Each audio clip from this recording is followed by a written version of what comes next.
आज हम और आप सब लोग मिलकर के भारत रत्न चौधरी चरण सिंह जी को याद कर रहे हैं।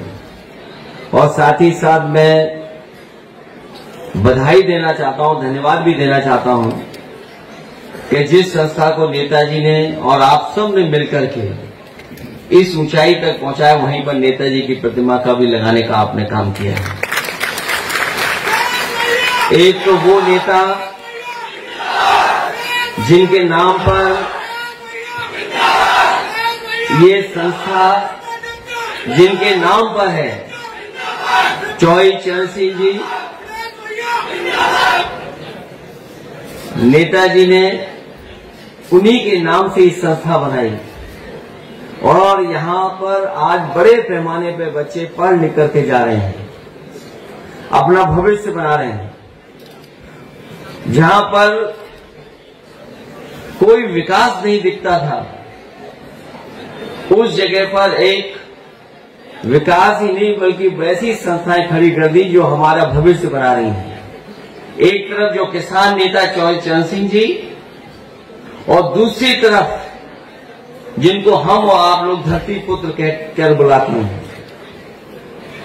दोनों नेताओं ने समय समय पर यहां के किसान, गरीब और जिनके पास आजादी के बाद जो चीजें पहुंच जानी चाहिए थी, नहीं पहुंची थी, उन गरीबों को लगातार जगाते रहे।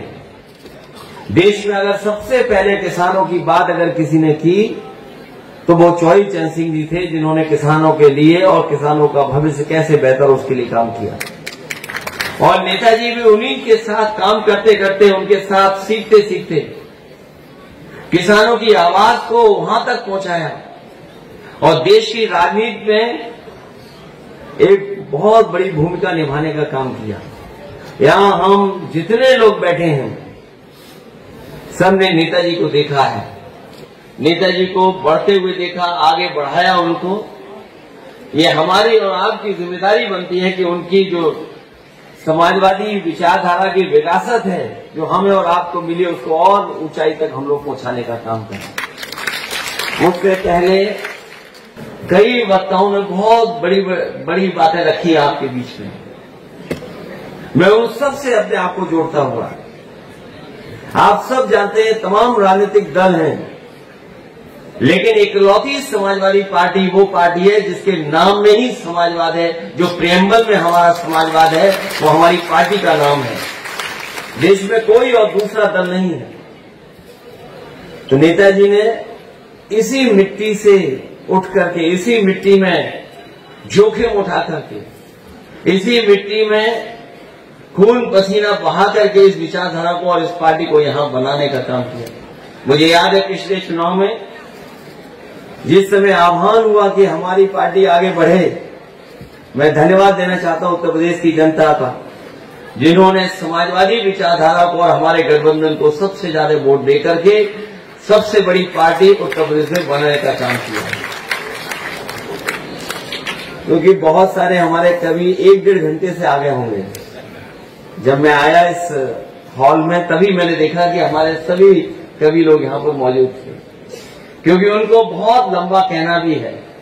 मैं इतना ही कहना चाहता हूं कि जिन परिस्थितियों में हम और आप लोग राजनीति कर रहे हैं, हमारे आपके सामने बहुत बड़ी चुनौतियां हैं और ऐसी ताकत से हम लोग लड़ रहे हैं जिसके पास सब कुछ है, और इतना कुछ है कि हम और आप लोग कल्पना नहीं कर सकते हैं। वो अपनी बात को सही साबित करने के लिए उन्हें अगर कुछ भी किसी का भी सहयोग लेना पड़ेगा तो वो लेने का काम करते हैं। अभी हाल ही में आपने घटना देखी होगी, जिस समय लोकसभा में बाबा साहब भीमराव अम्बेडकर जी के सम्मान में सभी दल के लोग एक हो गए और सत्ता में जो दल है उनके होम मिनिस्टर से माफी मांगना चाहते थे कि माफी मांग लें। आपने वो देखा होगा टीवी पर भी कि घटना को कैसे बदला उन्होंने। शायद जो सांसद लोग चोट खाए हैं वो हमारे बड़े बड़े एक्टरों को फेल कर सके। जो हमारे फर्रुखाबाद वाले सांसद हैं वो सर्टिफिकेट वाले सांसद हैं, वो वोट वाले सांसद नहीं है, जीते नहीं है, वो सर्टिफिकेट दिया गया है। और मैंने कई मौकों पर कहा कि अगर उन्हें इलाज की जरूरत हो, दवाई की जरूरत हो, तो जो सांसद नहीं बने हैं वो एक अच्छे डॉक्टर हैं, वो फ्री इलाज करा सकते हैं उनका।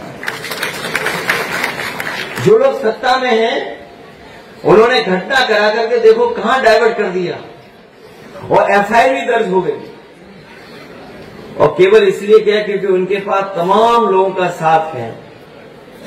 हमारे मीडिया के साथी भी कभी कभी सच इसलिए दिखाते हैं कि सोशल मीडिया है उनके आसपास, कि अगर ये नहीं दिखाएंगे तो सोशल मीडिया में वो बात चली जाएगी।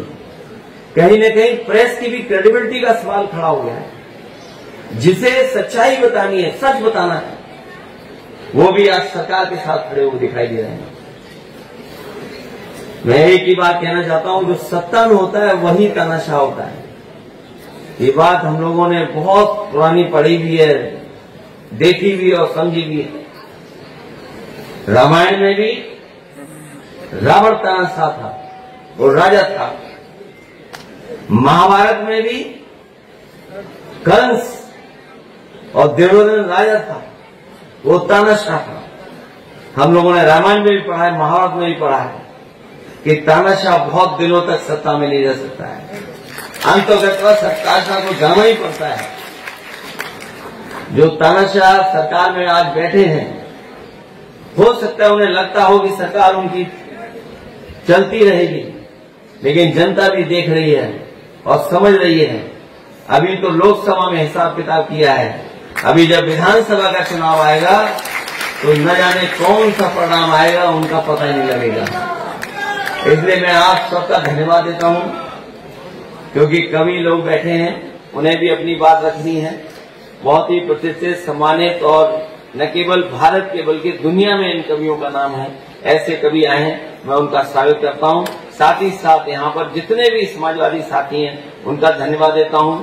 इस विद्यालय के सभी हमारे शिक्षक और छात्र छात्राओं का भी बहुत बहुत धन्यवाद और आभार प्रकट करता हूं। इस उम्मीद के साथ कि जहां संस्था में आप पढ़ कर जा रहे हैं, न केवल संस्था का नाम आगे बढ़ाएंगे बल्कि समाज में भी अच्छा काम कर करके इस देश को आगे बढ़ाने के लिए लगातार आप लोग काम करते रहेंगे। बहुत बहुत धन्यवाद आपका।